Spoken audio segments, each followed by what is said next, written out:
sur les conseils pour la pratique de Zazen.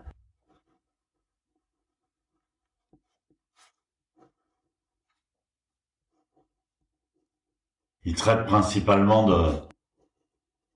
de la pensée, de l'état d'esprit, de la conscience pendant Zazen. Une fois qu'on a pris la bonne posture,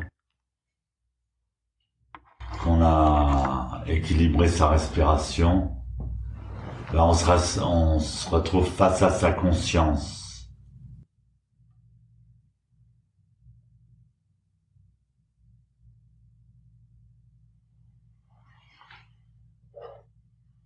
J'ai entendu une phrase de Michel Onfray qui m'a amusé parce que je me suis dit ça rejoint l'enseignement du Zen.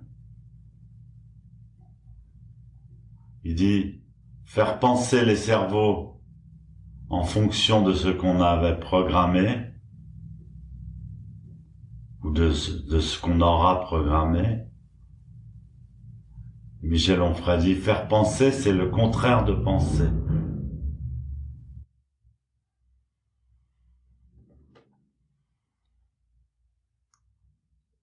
Et ça rejoint tout à fait l'explication de Maître Dogen qui dit « Comment penser pendant Zazen ?»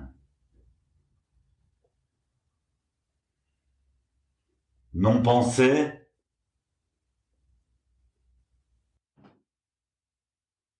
il dit non, pas non penser. Non penser, ça se dit fushiryo en japonais. C'est pas fushiryo. C'est pas la pensée ordinaire. C'est hishiryo. Hi, ça veut dire absolu.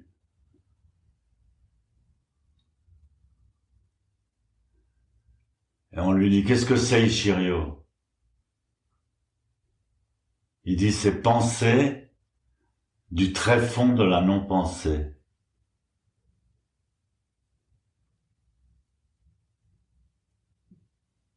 C'est-à-dire, entre chaque pensée, entre chaque conscience, il y a de l'espace, il y a de la liberté, il y a de l'intuition, il y a de l'échange, il y a du silence.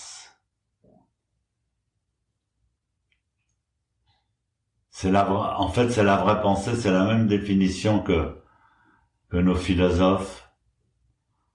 En fait, l'enseignement zen est simple et naturel.